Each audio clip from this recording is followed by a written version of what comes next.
Hello viewers, welcome back to Resuscita channel. Hope you all doing good.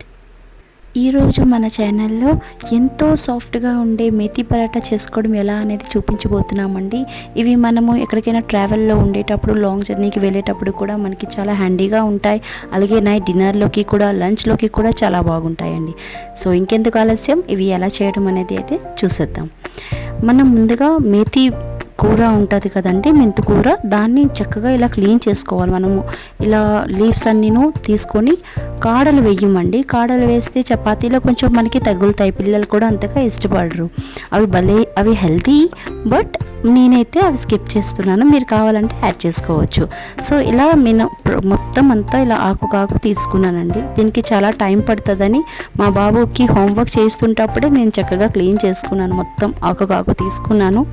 So ఇప్పుడు తీసుకుందంతాను ఇలా చక్కగా వాటర్లో clean చేసుకుంటామండి. 2 to 3 times అయితే వాష్ చేసుకోవాలి, ఎందుకంటే అందులో బాగా ఎసుకుంటుంది. అందుకు అది బాగా క్లీన్ చేసుకొని ఇలా డ్రైన్ చేసుకుంటాం. డ్రైన్ చేసిన తర్వాత ఇలా చిన్న ముక్కలుగా కట్ చేసుకోవాలండి. కట్ చేసుకున్న తర్వాత దాన్ని కడాయి స్టవ్ పైన పెట్టేసి కాస్త ఆయిల్ వేసి, ఆయిల్ హీట్ అయిన తర్వాత అందులో ఈ కూర అంతా కట్ చేసి పెట్టుకుందంతా వేసిస్తామండి.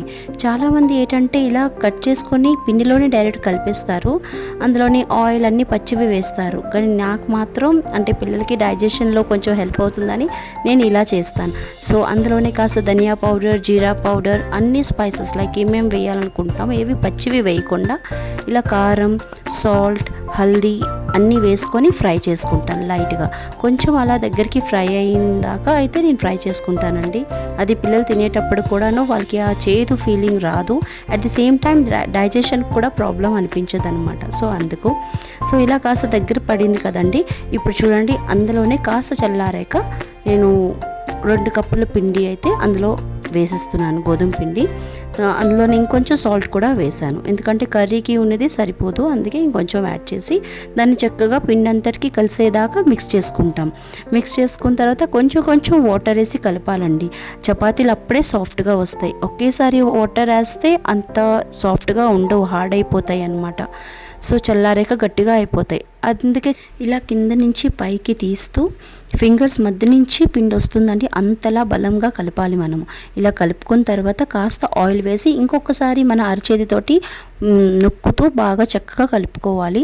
కలుపుకుంటే చూసారు కదా ఎంత సాఫ్ట్ ఉండాలండి పిండి. మనం ఎంత సాఫ్ట్గా కలిపితేనే అంత సాఫ్ట్గా చపాతీలు వస్తాయి, అదే సీక్రెట్. సో ఇలా కాస్త మనం ఒక 10 minutes అయితే పక్కన పెట్టుకుంటాము.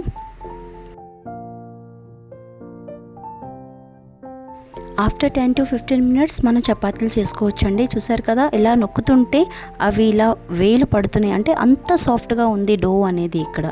సో ఇప్పుడు దీన్ని ఇంకొకసారి చేతితోటి అలా కలుపుతూ దీన్ని ఉండలుగా మనకి ఎన్ని కావాలో అన్ని చేసుకుంటాం. నేను కలుపుకునే పిండితో నాకైతే 10 చపాతీస్ అవుతున్నాయండి. చూసారు కదా, ఇక్కడ మనకి కంప్లీట్గా గ్రీన్ కూడా కనబడడం లేదు, అలాగే మనకి ప్లెయిన్ పిండి కూడా కనిపిస్తుంది. ఇప్పుడు పెనం స్టవ్ పైన పెట్టుకొని దాన్ని బాగా వేడవనిస్తాము. ఆ తర్వాత మనం ఒక్కొక్కటి తీసుకొని రొట్టి చేయడానికి అయితే స్టార్ట్ చేస్తామండి. నేను మీకు ఇక్కడ ఒకటి సర్కిల్ షేప్ చూపిస్తున్నాను, 2 shapes చూపిస్తానండి. ఒకటి సర్కిల్, ఇంకొకటి ట్రయాంగిల్. సో ఫస్ట్ అయితే మనం సర్కిల్ చేసుకుంటున్నాము. సో దీన్ని ఇలా మరీ థిన్గా కాకుండా, మరీ దిబ్బగా కాకుండా అలాగా మనం పాముకోవాలి చక్కగా. ఆ తర్వాత కాస్త పెనం అయితే వేడెక్కాలండి బాగా. కాస్తైనా చల్లగా ఉంది అంటే రొట్టి గట్టి అయిపోతుంది. సో బాగా అది కొంచెం వేడెక్కింది అంటప్పుడే రొట్టి వేసి మనము ఎవ్రీ 3 secondsకి ఒకసారి ఇలాగా అట్లగడతోటి కొంచెం అలా నొక్కుతూ ఫ్లిప్ చేసుకుంటూ ఉండి ఆయిల్ రాసుకోవాలి అంతే. జస్ట్ అలా ఒక 3 secondsకి ఒకసారి ఇలా ఫ్లిప్ చేసుకొని ఆయిల్ రాసుకుంటే మనకి ఎంతో సాఫ్ట్ పరాటాలు అయితే రెడీ అయిపోతాయండి. సో చూస్తున్నారు కదా, వీడియోలో చూపిస్తున్నట్టుగా అట్లగడతో అలా మనం ప్రెస్ చేస్తేనే మనకి అన్ని వైపులా పచ్చి లేకుండా కాలుతుందన్నమాట. సో అందుకు ఇప్పుడు మనకి సర్కిల్ పరాఠా అయితే రెడీ అయిందండి. ఇప్పుడు నెక్స్ట్ నేను చెప్పాను కదా ట్రయాంగిల్ అని, దానికోసం పూరీలాగా చిన్నగా పాముకొని దానికి ఆయిల్ రాసుకుంటాం. ఆయిల్ రాసిన తర్వాత దాన్ని ఫోల్డ్ చేసుకుంటామండి.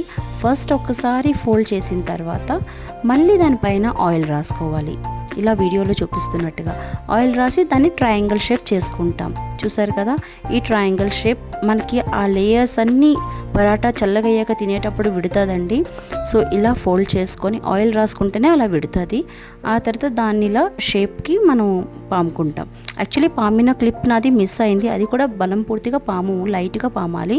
సో ఎందుకంటే నేను ఒక చేత్తో వీడియో చేస్తూ ఇంకొక చేత్తో పామడం వలన నాకు వీడియో మిస్ అయింది. సో అది కూడా ఇలాగే పెనం వేడిగా ఉంటుండగానే మనం వేసుకుంటాము. 2 సైడ్స్ ఇలాగే ఫ్లిప్ చేసుకుంటూ అట్ల కర్రతో ఇలా ప్రెస్ చేసుకుంటూ ఆయిల్ రాసుకొని 2 సైడ్స్ ఫ్లిప్ చేసుకోవాలండి. అప్పుడే అన్ని సైడ్స్ చక్కగా కాలుతాయి, పచ్చి లేకుండా. ఎంత పచ్చి లేకుండా కాలితేనే మనకు అది లోపల లేయర్గా విడుతుందనమాట. సో చూస్తున్నారు కదా వీడియోలో చూపించినట్టుగా ఇలాగ చేసుకుంటే ట్రయాంగిల్ పరాఠా కూడా రెడీ అయిపోయిందండి. ఇలా నేనైతే చేసుకున్న చపాతీలు నాకు ఎన్ని 10 అయ్యేవి కదండి. సో అన్నీ నేనైతే చేసేసుకున్నాను. చేసుకున్న తర్వాత మీరు అది చూస్తే హాఫ్ అన్ అవర్ తర్వాత అయినా సరే, not only half an hour, మీరు ఒక పూట తర్వాత చేసుకున్న, ఎక్కడికైనా లాంగ్ జర్నీ చేస్తున్నారని క్యారీ చేసుకున్న మీకు సాఫ్ట్గా ఉంటాయండి. నెక్స్ట్ డే కూడా సాఫ్ట్గా ఉంటాయి పరాఠాలు. సో పిల్లలతోటి వెళ్ళేటప్పుడు ఇటువంటి హెల్దీ ఫుడ్స్ చేసుకొని పెట్టుకుంటే చాలా మనకి హ్యాండీగా, కంఫర్ట్గా ఉంటుందండి. అండ్ వీడియో మీకు నచ్చినట్టుగా అయితే ప్లీజ్ లైక్ చేయండి. అలాగే మన ఛానల్ ఇప్పటిదాకా ఎవరైనా సబ్స్క్రైబ్ చేసుకోకపోతే ప్లీజ్ సబ్స్క్రైబ్ చేసుకోండి. మీరు కూడా తప్పకుండా ఈ మేతి పరాఠా అయితే ట్రై చేయండి. Thanks for watching. బాయ్.